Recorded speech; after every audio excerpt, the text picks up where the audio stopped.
Teman-teman, di video kali ini kita akan membahas tentang sebuah kasus yang sedang viral, yaitu tentang pernikahan artis Rizky Febian dengan Mahalini, yang mana ketika mereka mengajukan isbat nikah, ketika mereka sedang mengurus legalitas tentang pernikahan mereka, ternyata oleh pengadilan agama pernikahan mereka dinyatakan tidak sah.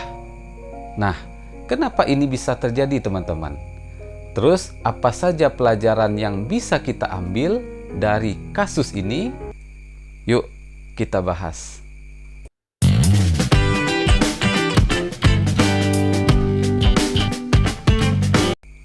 Assalamualaikum sahabat, jumpa lagi dengan saya Pak Dangwin di channel Inspirasi dan Motivasi. Apa kabar? Saya doakan semoga sahabat semua selalu dalam keadaan sehat dan bahagia. Baik sahabatku, teman-teman dimanapun berada, di video sebelumnya kita sudah membahas tentang nikah siri, yaitu pernikahan yang sah secara agama namun tidak diakui oleh negara. Nah, ini menarik teman-teman, bertepatan dengan kasus yang menimpa artis Rizky Febian dengan Mahalini.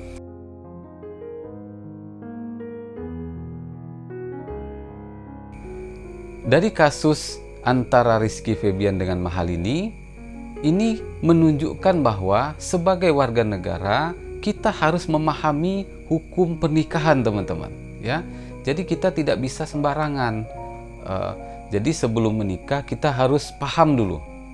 Nah, di dalam agama Islam, ya khususnya, bahwa sebelum menikah itu banyak prosedur yang harus kita lewati, teman-teman. Ya, agar pernikahan kita diakui oleh negara. Yang pertama, kita harus mendaftarkan dulu data-data kita, data-data calon kita, gitu kan. Siapa saja nanti yang menjadi saksi, menjadi wali, itu harus didaftarkan, teman-teman. Didaftarkan di kantor urusan agama yang ada di tempat tinggal kita, ya, di kantor urusan agama terdekat di tempat tinggal kita. Nah, dalam Islam, teman-teman, syarat nikah itu ada 5, teman-teman. Yang pertama ada kedua mempelai, yang kedua ada wali, ya, yang ketiga ada mahar, yang keempat ada saksi, yang kelima ijab kabul. Ya, 5 ini syaratnya, teman-teman. Nah, dalam hal wali nikah itu haruslah wali nasab, teman-teman. Wali nasab ini adalah orang tua atau yang sedarah, ya. Misalnya orang tua kita, ayah yang perempuan, bisa kakek atau adiknya ayah, paman gitu kan, dan ke bawah dari jalur ayah, itulah yang menjadi wali nasab. Nah, seandainya wali nasab ini berhalangan atau tidak ada, maka bisa diwakilkan oleh wali hakim. Nah, di sini yang menunjuk wali hakim ini adalah pemerintah, yaitu kantor urusan agama. Nah, ini yang bisa mewakilkan, teman-teman, yang menjadi wali nikah dari perempuan. Jadi, teman-teman, bagi calon pengantin, pastikan semua persyaratan-persyaratan tadi itu sudah terpenuhi, ya. Sebagai apa? Sebagai legalitas, teman-teman, agar pernikahan kita diakui oleh negara dan tercatat, ya, seperti yang saya bahas di video sebelumnya. Jangan sampai kita menikah tapi tidak tercatat. Nah, nikah siri itu namanya, teman-teman. Jadi teman-teman, jangan ragu untuk berkonsultasi dengan pihak kantor urusan agama terdekat yang ada di tempat tinggalmu.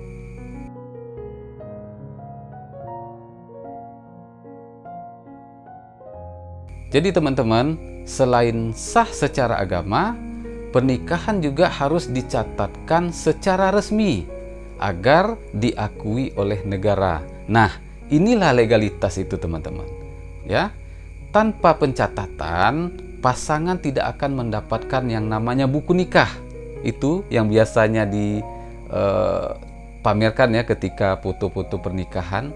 Nah, buku nikah ini teman-teman, ini yang berguna untuk apa nanti kepastian hukum, ya, kepastian hukum di masa depan. Nah, teman-teman, yang terjadi dengan artis Rizky Febian dengan Mahalini, ya ini tadi, ternyata setelah mereka mengajukan isbat, ya, isbat atau melakukan pencatatan di kantor urusan agama, isbat mereka ini ditolak, teman-teman. Ya, kenapa ditolak?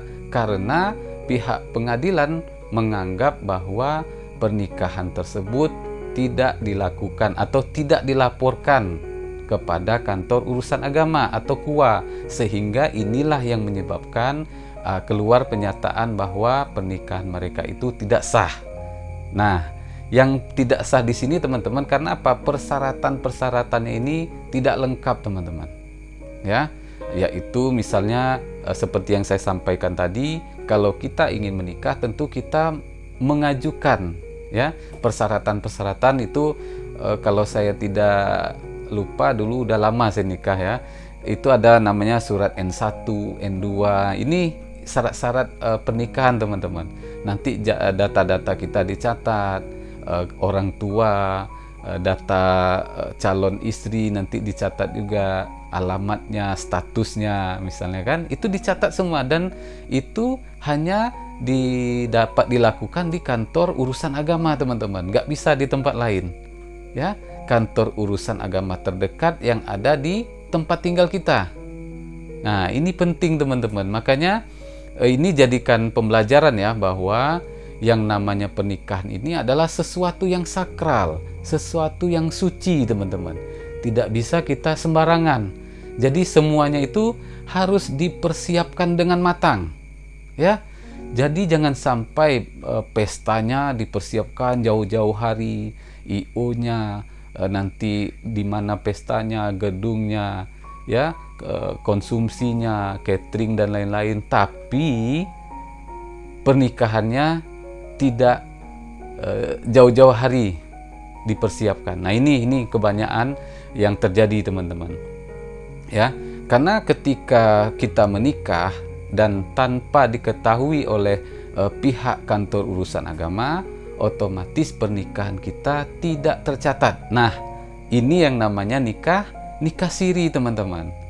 Apakah tidak sah?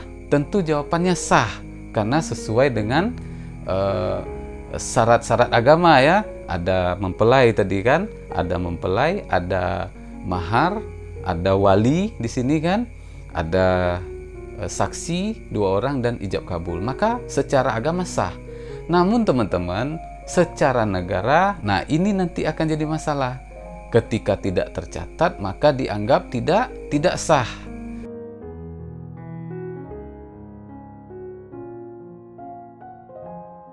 Makanya di sini pengadilan agama mengatakan bahwa pernikahan mereka tidak sah dan harus diulang.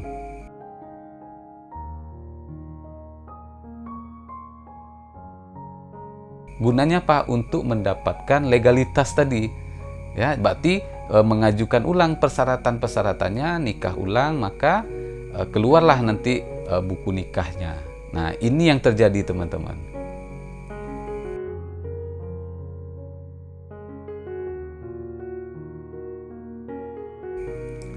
Dari kasus pernikahan artis Rizky Febian dengan Mahalini menjadi pelajaran bagi kita, khususnya bagi teman-teman yang mau menikah, bahwa pentingnya komunikasi antara pasangan dengan keluarga.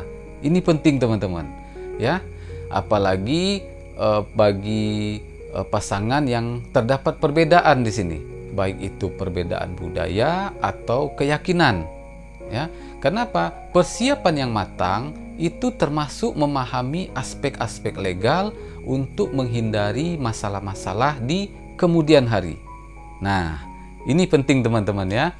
Jadi kita tidak bisa seperti yang kasus Rizky ini, teman-teman, dari info atau berita yang saya dengar, mereka menyerahkan kepada pihak IO, ya. Jadi IO lah yang mengatur segala ritual pernikahan tersebut. Jadi jangan lupa komunikasi ini adalah sesuatu yang tidak bisa kita lewatkan begitu saja, ya. Jadi pentingnya komunikasi antar keluarga.